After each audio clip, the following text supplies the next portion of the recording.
they can. And until this game-winning position, this basically given them the upper hand against all the teams that have to play towards the lower end of the hill. But to be honest, it wasn't really easy holding on to that position as well. I mean, Team Flash as well as T2K and Team Pano really put up a good fight, and they really did not make it easy for all the Ego Airs to keep that spot all to themselves. But at the end of all the back and forth situation, all three Ego Airs remained to be victorious with all of the change that happened, hence getting out of elimination points. I mean, just by defending the area, they managed to really stack up quite a number of elimination points for themselves, and getting the chicken dinner as well. So effective strategy, that was an effective attack as well, and very good offense and defense at the same time. Now we can see that 25 points, that's a huge gap right there coming from Team Pandem, who came in second place with 9 points. I mean, they are the only team that managed to score a double-digit one to finish up the game. My, and just look at them go. Team Pandem managed to get themselves 9 points alongside T2K, but this 25-pointer sees them to be at the top of the table. Last I checked, I had a quick glimpse of that leaderboard, so I believe that will basically send 52 Esports into number 2 with Wah, Shopee! Dapat jaket keren kayak gini, bro. Ada gratis ongkir Rp0. of hope to really defend the fort for the Sada BTR for at least for the longest of time. I know that production eventually will be hiding some of these stats away from us, so I make sure I keep my eyes very closely onto that leaderboard standings for a little bit. But the rest of it, honestly, I'm unsure because it could always shift, right? But the top two right now, just look at Alter Ego as well as some of these guys from 52 Esports. This is going to be a very tight race because we only got 2 more games left. And speaking of which, we'll take a short break and we come back to bring you the penultimate match.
With 2 more rounds to go, the penultimate round begins right here as we will once again see our top 16 teams of the grand finals duke it all out for that $5,000 to be brought back to their own home country. This is the Ruthless Invitational Showdown. If you just joined us here, and make sure to hit that like as well as subscribe, because we got a lot of cool stuff for you guys to check out, as well as all these upcoming news about more tournaments to come.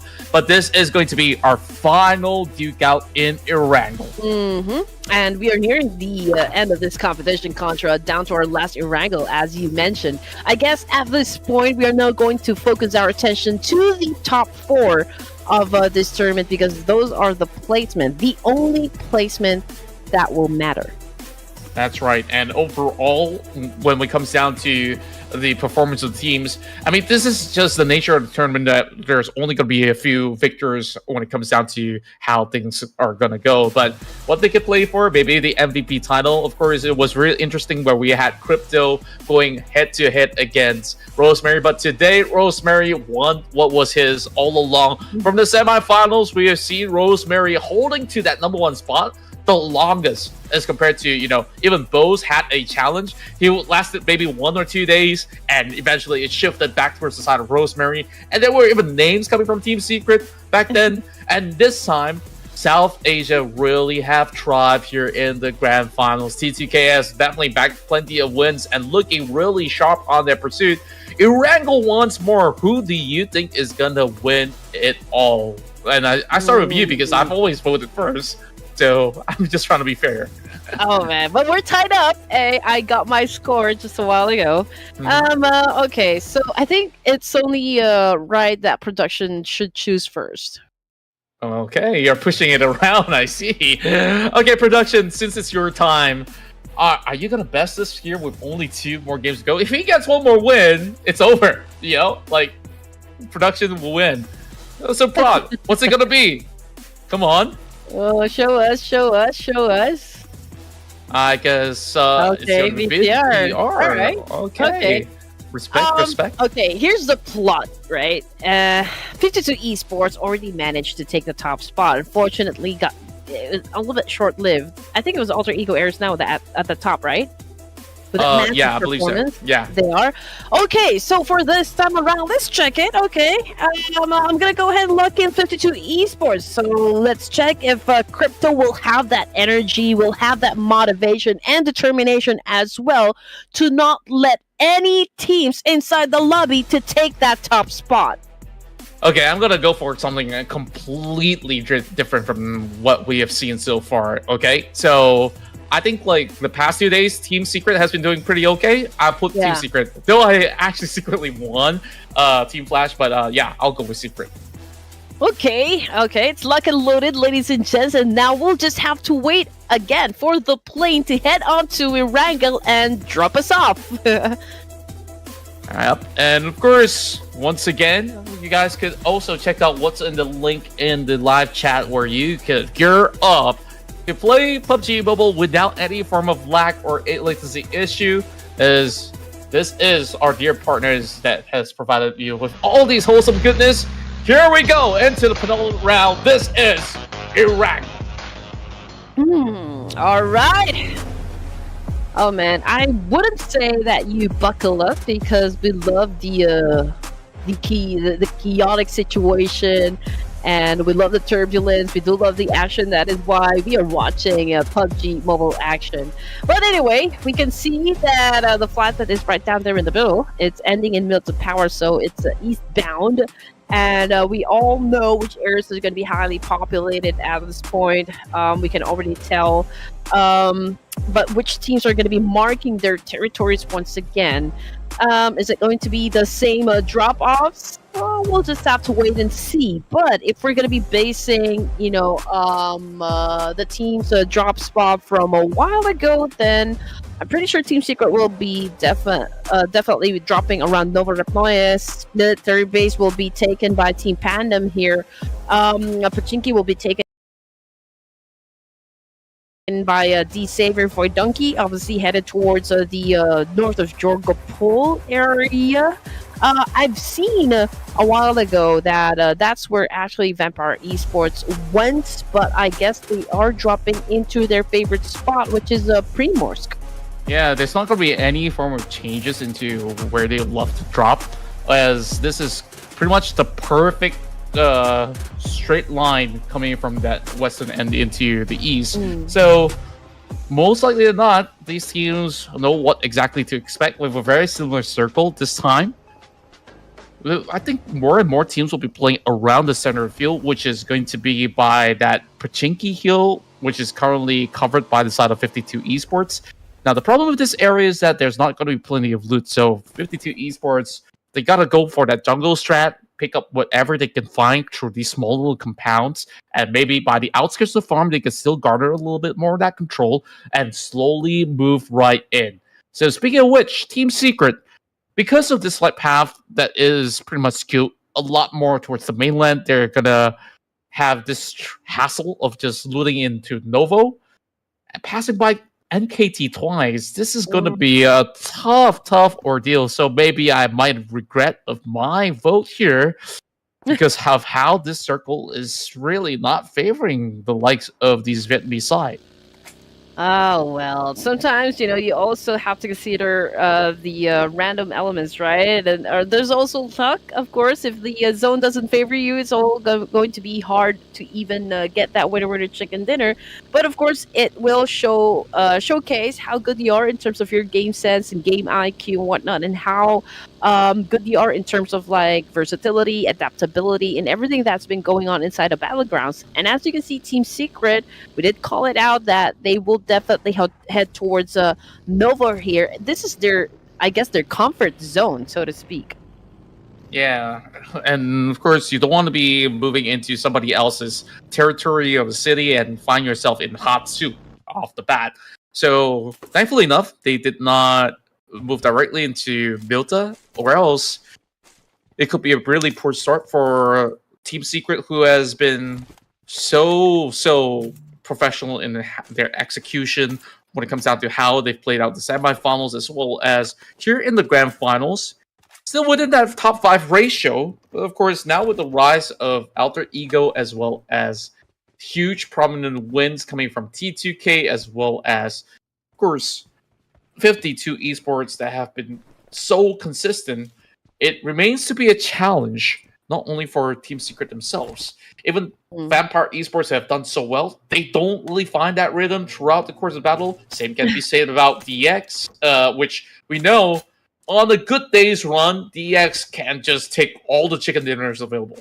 Yeah, I guess, Vampire Esports not really in the mood to kind of punish the other teams here that's been participating for the Ruthless Invitational Showdown. But the only great thing coming from Vampire Esports is that they did their best. They showed up during the semifinals and just made sure that you guys are definitely going to be seeing them perform for the grand finals. So I guess it is still okay. There's no doubt, that Vampire Esports can always deliver when they need to perform. But for the Ruthless Invitational Showdown, I guess they're kind of really on a relaxed mode. It definitely seemed to be the case. I mean, just look at the current field of roster is pretty much the same that we've seen coming in from the side of DX. It's just that they know that there is no hope of them getting their hands on to a cash win, right? So perhaps just using this golden opportunity to treat it like a scrim where you're still fighting up against top quality players is the way to go, right? Like, you're still being sportsmanlike than to, just leave the lobby and suddenly there was like an imbalance in the lobby. That could always happen, if you're not being professional, but they stick true to how all these tournaments should run. So, of course, DX, we hope that the next time they do turn up again into, all these upcoming tournaments, they will be able to do so much better. Meanwhile, I feel like the reign has been taken over by names like Team Secret as well as Team Flash of who currently is the stars. Nah, di video kali ini kita akan memainkan game bertema zombie dan FPS. Nama gamenya adalah Counter-Strike Nexon. Di depan gua zombie. Things that you can expect coming from this team. They're working on a lot of adjustments. They're working on their problems. They're fixing their synergy, everything else in between. So yeah, there's again quite a good vibe, coming from Team Flash. As for the teams, Rozak is occupied by a lot. Basically, I mean, we can see that Todak, RQ, BTR might head towards the same direction there, even with the Roy. It is, I believe, the focal point of this circle. But checking out the teams that are still outside of the zone, so that would be Team Pandem, Sim9, we've got Vampire, and we've got Team Secret as well. But this is just the stage 1, so the the blue zone will not be hurting just yet. Yeah, it's just gonna be pretty much tankable. Still very early into the matchup. No casualties thus far. That's massive improvement coming in from majority of the teams. So not much to be worried about for the moment. But as for the rest of the squads on the field, you gotta be very careful about such situations like this. Thankfully for Roy Esports, they are on the north, so they are not gonna find this too problematic. This Roy can always flip things around. But of course, you gotta try again if things don't go your way, or Porsche. Well, that's definitely salvage, thankfully. So they're on course to another adventure. Oh man, Spider just got shut down. Oh well, he is over on the rooftop there, so it makes it easier for other teams to actually shut him down because he's exposed. But yeah, I mean, Sleepy coming from DRS. Obviously, they're going in for the pinch here. Spider cannot even do anything. So let's see if the rest of NKT can defend this compound right here. But we can see that Joker is cooking up that nade, getting ready to throw up to Sleepy. Oh man, on point. So perfectly done right there. NKT responded in kind. Sleepy will receive a little bit of the backing, but there is going to be a little bit of retaliation coming from Triple F being the one marking the flank. Overall, it's just going to be a little bit of a suppressive nade to just keep the RS at bay, but they are definitely vying to take over control over onto this south corner just across the farm over the hillside.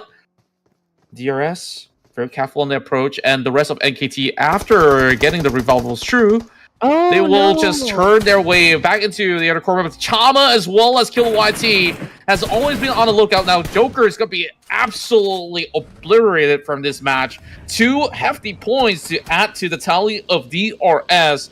Looking good so far as they continue to drive and steer the rest of NKT further and further away. Yeah, DRS found Joker and Todak, I believe, also having an altercation in another part of town. RQ and BTR is having a duel as well. Team NKT, headed towards 52 Esports, but I don't think they're going to be engaging, considering that, hey, they don't have that manpower anymore. But, of course, 52 Esports, oh man, they did not even let NKT pass through safely. I mean, if an opportunity actually shows up right in front of you, they will definitely get it, and that's exactly what 52 Esports did in this particular situation. Yeah, just absolutely controlled the entire area of play.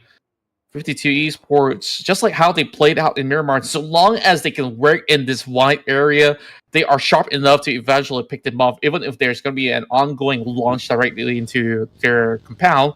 They should be able to navigate through the Savior on the very careful approach, whereas you can see it's just so crowded heading into these quarters of the Pochinki Hills, Potato Hills, if you may say, but there are heavy chances of this current circle to move directly into Pochinki for our final urban warfare setting. That could be an epic finale to close up all of these Erangel matches. Oh man, yes, you're definitely right. But it's Pochinki. You know that this is a marked territory by the Savior. So can they perhaps win a chicken dinner just because the circle might land in Pochinki area? So that's one of the questions that we need to look out for later on in the game. But checking out Team Pandem, late rotation, late gameplay coming from this team, and it is possible that they will have a clash up against Sem9 since Sem9 is also tanking the blue zone. But as for the entry point, so whichever team will be winning the altercation between Sem9 and Team Pandem will, of course, have the chance to get inside the circle. I can see that it's free. I don't see any teams guarding that part just yet. So let's just wait and see as they make their way on the bridge. Here comes the ambush coming from Dead. Wasn't able to shut down. But okay, I spoke too soon because, well, Achul, got hit in the face. And Sam9 has been waiting for such a long time by the Blue Zone just to try to catch Team Pandem.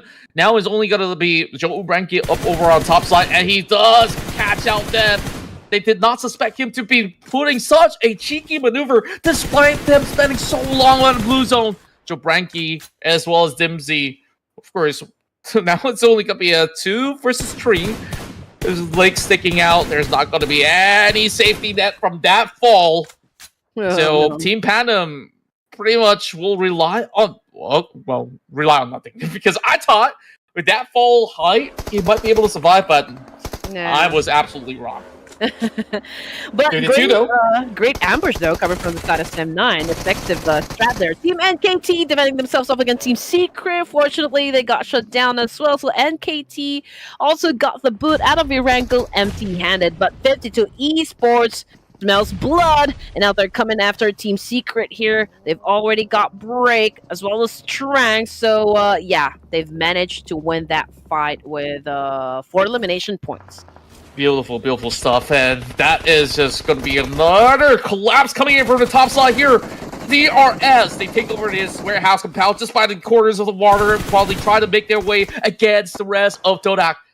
Now, Dodak still has 3 members left. They will be able to rely on this rock for a safe bunker through the ports.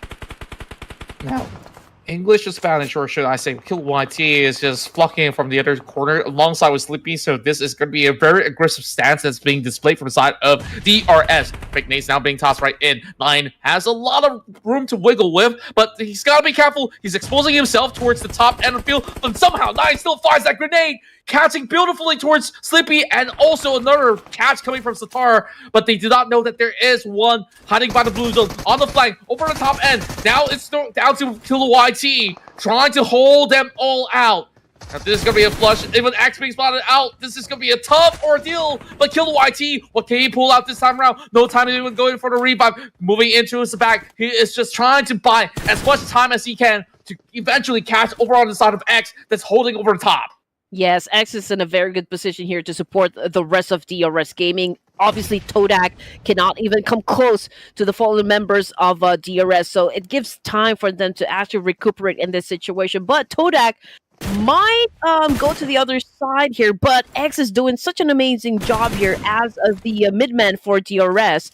But if Easter can actually shut him down, then that could be the opening that Todak might be waiting for to shut down DRS. But again, another effective kill coming from Killer YT, but good clapback coming from Iftar. But none of them really actually get a perfect win because the Blue Zone has devoured them all the way through, and they're just so far off. DRS having X to still survive to make the cut, but they are back on wheels. This is going to be X's time to shine. He can take this time to just catch them on that wheel. Iftar, he's also stuck by the edge as well. Both sides left with 1 member apiece. And they're just relying on whatever match that's necessary. A couple of bandages, and now opportunity arrives. But can he align the shots? X! He's not going to be able to make it. Oh, that dive! Kodak survives, only for now. And DRS, so long and goodbye for the last stand. Okay, again, another Ferric victory coming from the side of DRS. Yes, they may have won the fight, but they've lost all of their 3 members. And then Blue Reaper actually was the one who sealed the deal. So I guess the star of the show would be the Blue Reaper, ladies and gents. DRS already out of the game. Again, this is the final E-Wrangle, by the way. Second to the last match for this evening. Down to 13 teams remaining. Sem9 with 4 elimination points, 2 casualties as well. And now they have found them another team to annihilate, which is of course Team Flash. But Team Flash, okay, the situation is Quan is on the ground, Gosu doing a massive spray up against Superboy of Sem9, who is hiding basically right behind that tree. Gosu just went in for the nade. Superboy gets the damage, which buys time, for Quan to pick up the teammate here. But Kenny, man, with a good follow through. But you know what? Considering the distance that they have between one another, I guess there's still time for Team Flash to pick up his teammate here. Yeah, plenty of time to do so. Sem9, though, late movers to the scene, also losing a couple of members. But at least they still have 3 more intact, as it's not too far off from Pachinki, which is where the circle is closing up towards. I believe majority of these other teams are within the span of the city. Vampire Esports now popping those grenades